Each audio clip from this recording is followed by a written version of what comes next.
নমস্কার, দেখছেন talk to Bangla. আমি অভিষেক রয়েছে আপনাদের সাথে। এই মুহূর্তে যে খবর নিয়ে উপস্থিত হয়েছে, রাম মন্দির এবং সেখান থেকে তহবিল তছরূপের যে অভিযোগটা বারংবার সামনে উঠে এসেছে, সেটা তো আপনাদের সাথে বারংবার রেখেইছি, কিন্তু এই মুহূর্তে প্রিয়াঙ্কা গান্ধী সেটাকে নিয়ে একটা মারাত্মক বক্তব্য তুলে ধরেছেন তার এক্স হ্যান্ডেলে। এবং অবশ্যই গতকালই আপনাদেরকে খবর দিয়েছিলাম যে ইস্তফা হয়েছে অনিল মিশ্রা এবং রাম মন্দির ট্রাস্টের সেক্রেটারি, অর্থাৎ রাম মন্দির ট্রাস্টটা যারা চালাতো তাদের মধ্যে যিনি অন্যতম একজন পদাধিকারী, সেই চম্পত রায়, তার ইস্তফা হয়ে গিয়েছে।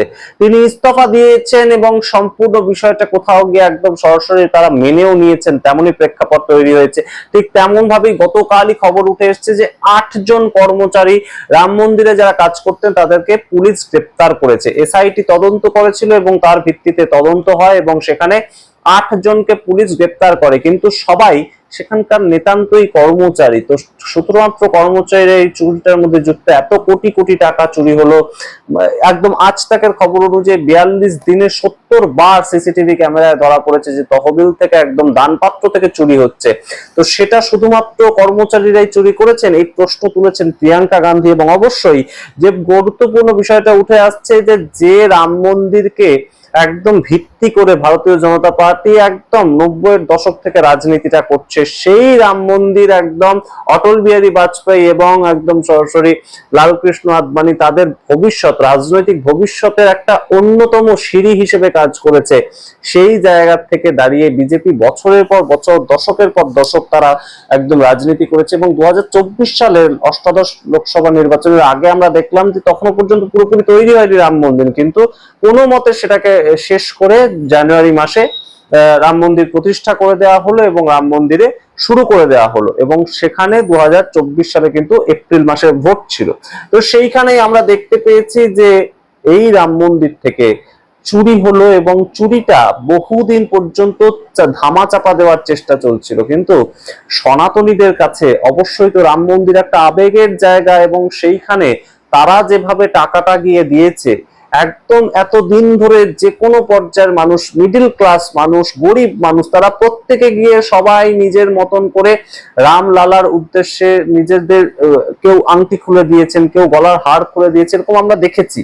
এবং সেই ধরনের ঘটনাগুলো যে ঘটলো সেগুলো চুরি হয়ে যাচ্ছে, সেটা নিয়ে কোনো তদন্ত হবে না। তো এখনো পর্যন্ত যে বিষয়টা উঠে আসছিল, বারংবার প্রশ্ন করছিল মানুষ, যে আরএসএস পন্থী মানুষজন একদম সরাসরি ট্রাস্টের মধ্যে রয়েছেন এবং বিজেপি সরকার চলছে উত্তরপ্রদেশে, তাও কোনো ধরনের কোনো শাস্তি কারোর হবে না। এবং সঙ্গে সঙ্গে আমরা দেখলাম এটা যখন সামনাসামনি চলে এলো, অখিলেশ যাদব প্রাথমিকভাবে বিষয়টাকে একদম আলোকপাত করলেন এবং তার পরবর্তীতে কংগ্রেস এটাকে নিয়ে মুখ খুলল। এবং সম্পূর্ণ বিষয়টা যখন সামনাসামনি চলে এলো, তখন আমরা দেখলাম যে এই 8 জনকে গতকাল পুলিশ অ্যারেস্ট করলো প্রাথমিকভাবে। এবং তাছাড়া চম্পত রায় এবং অনিল মিশ্রা, তারা একদম ট্রাস্টের সেক্রেটারি একজন, আরেকজন উচ্চপদস্থ সেখানকার আধিকারিক, তিনি ইস্তফা দিয়ে দিলেন। কিন্তু সেখানে কি সম্পূর্ণ বিষয়টা শেষ? এই নিয়ে প্রশ্ন তুলছেন প্রিয়াঙ্কা গান্ধী। কি বলছেন প্রিয়াঙ্কা গান্ধী বলবো, সেসব দিয়ে দেখতে থাকুন। এবং অবশ্যই টক টু বাংলা ইউটিউব চ্যানেলটিকে সাবস্ক্রাইব না করে থাকলে অবশ্যই সাবস্ক্রাইব করে দিন। আপনাদেরকে বলি, প্রিয়াঙ্কা গান্ধী যা বলছেন, সত্য ও ধর্ম প্রতিষ্ঠাকারী মর্যাদা পুরুষোত্তম রাম ভগবান এবং তার কোটি কোটি ভক্তের বিশ্বাসের সঙ্গে যে চুরি ও লুটের প্রতারণামূলক কাজ করা হয়েছে তা সমগ্র দেশকে স্তম্ভিত করে দিয়েছে। ভগবান রাম কোটি কোটি মানুষের পবিত্র অনুভূতি, সেই পবিত্র অনুভূতি দিয়েই মানুষ মন্দিরে মাথা নত করে ও দান করে। রাম মন্দিরে চুরি করার লোকেরা ধর্ম এবং বিশ্বাসের মূল ভাবনাকে খণ্ডিত করার মহাপাপ করেছে। একদম সঠিক কথা।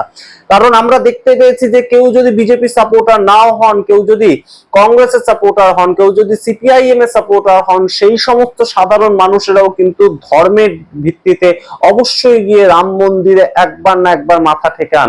এবং অবশ্যই জয় শ্রীরাম বলতে তাদেরও কোনো দ্বিধা থাকে না, এবং সেই কথাটা অবশ্যই সবাই বলে থাকেন। এবং সাধারণ সনাতনীদের একটা বিশ্বাসের জায়গা, যে কারো রাজনীতি করতে পারে, কেউ কমিউনিস্টদের পছন্দ করতে পারে, কিন্তু সে ধর্মে যদি হিন্দু হয় তাহলে অবশ্যই সে রাম মন্দিরে পুজো দিতে তার কোনো ধরনের কোনো দ্বিধা থাকে না। আমরা দেখতে পেয়েছি সেই রকম মানুষজন রয়েছেন সমাজে, একটা বিশাল অংশের মানুষজন রয়েছেন। তো তাদের তো একদম সরাসরি বিশ্বাসে আঘাত করা।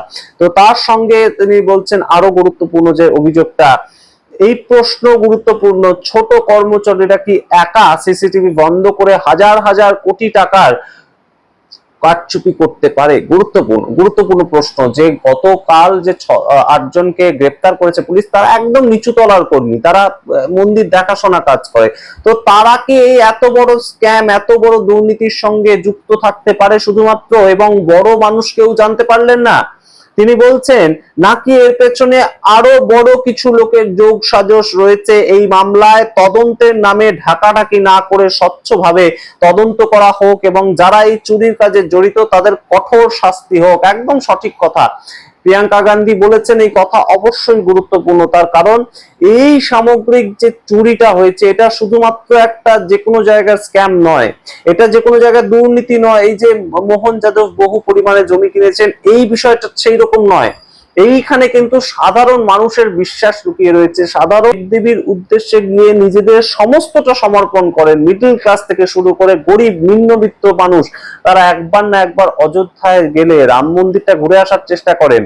রিসেন্টলি আমরা দেখতে পেয়েছি যে বহু মানুষ বেনারসে যাচ্ছেন, এবং বেনারস থেকে তাদের ইমিডিয়েটলি একটা ঘুরতে যাওয়ার জায়গা হচ্ছে রাম মন্দির। অবশ্যই সেটা এই মুহূর্তে ভারতবর্ষের মানুষের এটা বিশ্বাস, এবং সেই বিশ্বাসের জায়গা থেকে তারা যখন যাচ্ছেন সেখানে, তারা যখন মানুষকে একদম রীতিমতন রাম মন্দিরের দরজা খুলে দিয়েছেন মানুষের জন্য, সেইখানে এই ধরনের যদি দুর্নীতি হয় তখন সেটাকে নিয়ে বিজেপির যারা প্রবক্তা রয়েছেন, জো রাম কা না হুয়া वो किसी काम का ना हुआ। কিন্তু মানুষ যে রামের জন্য এত দিন ধরে একদম ভক্তির জায়গা থেকে, ভরসার জায়গা থেকে প্রণাম করলেন, আমরা দেখতে পাই এরকম বিভিন্ন মানুষজন যারা সারা জীবন ধরে একদম কমিউনিস্ট ঘরানা, কমিউনিস্ট একদম বিজেপির বিরুদ্ধে দাঁড়িয়ে রাজনীতিটা করে, কমিউনিস্ট ঘরানার মানুষ, তারাও পর্যন্ত আমরা দেখতে পাই যে হিন্দুদের সমস্ত পুজো আর্চার কাজে মাথা ঠাকায়। তো সেই জায়গাটাও যদি তৈরি হয় তাহলে অবশ্যই, তো সেখানে যদি চুরির একটা প্রেক্ষিত তৈরি হয় তাহলে অবশ্যই সাধারণ মানুষের তো একটা একদম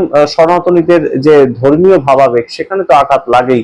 এবং প্রিয়াঙ্কা গান্ধী যে কথাটা বলছেন, এই যে চুরির বিষয়টা সামনে উঠে আসতেই একদম রীতিমতন ঢেকে ঢেকে রাখা হচ্ছে সম্পূর্ণ বিষয়টাকে, যে এটা নিয়ে কথা বলবার দরকার নেই, এটা মোদিজি এবং যোগীজি দেখে দেবেন। কিন্তু বিষয়টা হচ্ছে যে সাধারণ মানুষের যে বিশ্বাস, সাধারণ মানুষের যে ভাবাবেগ, সেটা সাধারণ মানুষের যে বিশ্বাস, সাধারণ মানুষের যে ভাবাবেগে ধাক্কা লাগছে, সেটাকে কি কোথাও গিয়ে ভারতীয় জনতা পার্টি তারা একদম সরাসরি সেখান থেকে সরিয়ে নিয়ে আসতে পারে? আরেকটা গুরুত্বপূর্ণ বিষয় এই মুহূর্তে প্রশ্ন উঠছে যে বিশ্ব হিন্দু পরিষদ, তারা কি, তাদের মূল যে সংগঠনটা সেটা কিসের ভিত্তিতে? তারা হিন্দুদের একটা পরিষদ। তো বিশ্ব হিন্দু পরিষদ সারা বিশ্বের হিন্দুদের জন্য একটা পরিষদ। তো তারা এই মুহূর্তে রাম মন্দির নিয়ে একটাও বিরুদ্ধাচরণ করছেন না কেন? রাম মন্দিরের যে তহবিল তছরূপ হলো সম্পূর্ণ বিষয়টাকে নিয়ে তারা একটা কথা বলছেন না কেন? এই বিষয়টা তো অবশ্যই আমাদের কাছে এই মুহূর্তে কোথাও গিয়ে সামগ্রিক জায়গায় ধাক্কা লাগে। যারা সনাতনী মানুষ, যারা রাম মন্দিরে একবার না একবার হলেও যাচ্ছেন, অবশ্যই প্রতিদিন সেখানে সাধারণ মানুষের যে পরিমাণে একদম টাকা পয়সা দেওয়া, সেখানে সোনার গয়না দেওয়া, সেই যে ঘটনাটা ঘটছে আমরা যে কোনো একদম তীর্থক্ষেত্রেই দেখতে পাই যে হিন্দুরা যান এবং সেখানে তারা তীর্থ করতে যান, সেখানে পবিত্রতা অর্জন করতে যান। তো সেই জায়গায় যারা চুরি করছে তাদের কঠোর শাস্তি হওয়াটাকে উচিত নয়? এবং সেটাকে নিয়ে কেন বিশ্ব হিন্দু পরিষদের মতন যে সংগঠন রয়েছে যারা হিন্দুদের পক্ষে কথা বলবে, তারা কোনো কথা বলছে না? এই প্রশ্নগুলো ঘুরে ফিরে আসছে, আপনাদের সামনে রাখলাম। আপনারা বিচার করবেন, আপনাদের মতামত কমেন্ট বক্সে কমেন্ট করবেন। দেখতে থাকুন টক টু বাংলা। অবশ্যই টক টু বাংলা ইউটিউব চ্যানেলটিকে সাবস্ক্রাইব করতে বলবেন না, এবং অবশ্যই জয়েন বাটন ক্লিক করে আমাদের চ্যানেল সাবস্ক্রাইব করতে পারেন, মেম্বারশিপ নিতে পারেন, এবং অবশ্যই প্রত্যেকটি ভিডিও ডেসক্রিপশন বক্সে আপনারা কিন্তু জয়েন বাটন ক্লিক করার জন্য যে লিংক সেটা পাবেন। ধন্যবাদ।